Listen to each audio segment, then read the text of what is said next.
So there was a study actually done in Philadelphia, multiple trauma centers with transportation. Don't quote me, but I think it was after the big train accident, as well as just looking at old records of police transport versus EMS ambulance transport. Basically, it comes down to time. Time-sensitive injuries, penetrating trauma. Time-sensitive injuries need to be in a trauma room as soon as possible for the best chances of a positive outcome.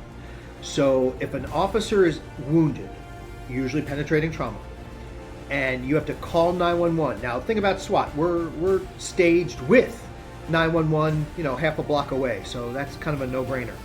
But for the average officer who's out on patrol, who deals with something and has to call 911 for a fellow officer, if the situation is allowing you to leave with that officer, and you'll beat an ambulance to the hospital, by all means, transport that wounded officer to the hospital. If you have the luxury of an extra person to hold pressure, be with that guy in the back, the person in the back, great. If not, get there. Diesel fuel, gasoline is the best medicine for a time-sensitive injury. You don't want to be, again, call 911.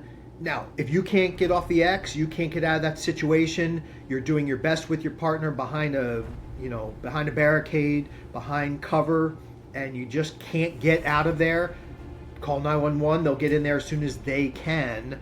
But if you can get out of there and it saves time, use that time. Get to the trauma center. The sooner we stop the bleeding, because remember, can EMS operate in the field? No. You can put on a tourniquet, you can hold pressure on a wound, maybe the officer can hold pressure after you fill it with combat gauze, quick clot. But ideally, time-sensitive injuries, you want to be on the road as fast as you can, if reasonable, to get that wounded officer, to the trauma center ASAP. If it's appropriate to call your ambulance, call them, great, fine. But if you're going to save time, take that time and go. It's a tricky situation because, again, does the situation allow? Do you have the ability to go? Do they have an injury that needs a set of hands? Like, if you're holding pressure and stopping bleeding, don't let go. Stay there. Call 911. Because that way you are saving a life by controlling bleeding while you're waiting. But if they're in the back of your rig and no one's holding pressure and they're bleeding out in your back seat, you didn't do them a great favor. But if you're controlling it on scene, call 911, let them handle it. So it's situation dependent. It is totally your call, meaning the officer's call to make. But if you're holding pressure and it's controlling it and keeping that officer alive, do not leave. Stay there. Call 911. That's appropriate. But if it's not a bleeding injury that you're holding pressure on, it's a gunshot wound or stab wound to the chest, they're having difficulty breathing, get to the hospital as quick as you can.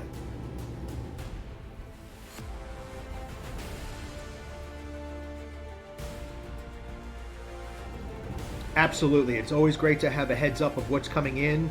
We used to, no offense, we used to call them homeboy drop-offs, where you get no activation time. It's just somebody gets dropped off at the ambulance bay and somebody screams, hey, there's a patient out here. Okay, fine. We prefer not to do that. If they can, yes, call dispatch, let them radio ahead to the trauma center that says we have an officer coming in, stab wound, gunshot wound, whatever it is, and they're being brought in by another officer versus by EMS, then it's good to have that heads up. But again, situation dependent. It is not for every patient. If the officer feels like they can handle things with the other officer in the back of the car and get to the hospital long before an ambulance will even get to them and then transport, then do it. But it's not for every case. I'm not advocating just do this every time. That is not what I'm saying.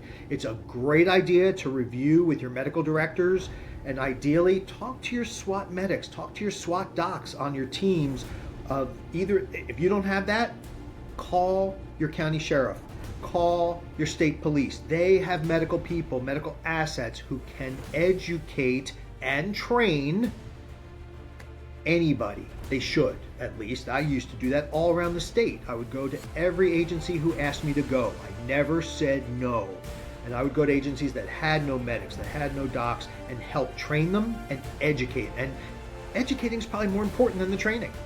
So reach out and help yourselves, help your agency with being informed by tactical medical providers or tactical medics, physicians, medics, either one. But again, one size does not fit all. Don't just feel like you should never call an ambulance to transport an injured officer. It is case dependent, and you have to have a little bit of insight and common sense to say this is not the case to go, or this is the case to go in the back of my rig, my car, and go to the hospital.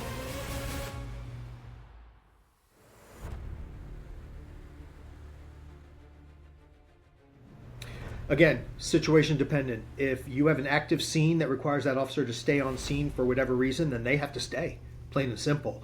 If you have the luxury of another set of hands to be in the back seat, then take it. Again, holding pressure on that wound, and I'll use that example we talked about before. If somebody has active bleeding and you are holding pressure and you let go of that pressure, they're going to bleed out potentially. Hold that pressure. If you can maintain that and have somebody else drive with you in the back because the ambulance is 10 minutes away and you're 10 minutes now closer to a hospital without waiting for an ambulance, then do it. Because remember, EMS will not go into an active situation. Until it's a cold scene, they will not enter, no matter what. That is their policy. You can't convince them. You couldn't bribe them. They're not coming. So if you've got a hot scene, ideally, if you have another officer, somebody drives, somebody holds pressure or does some maneuvers in the back seat with that person, sure, take advantage of it.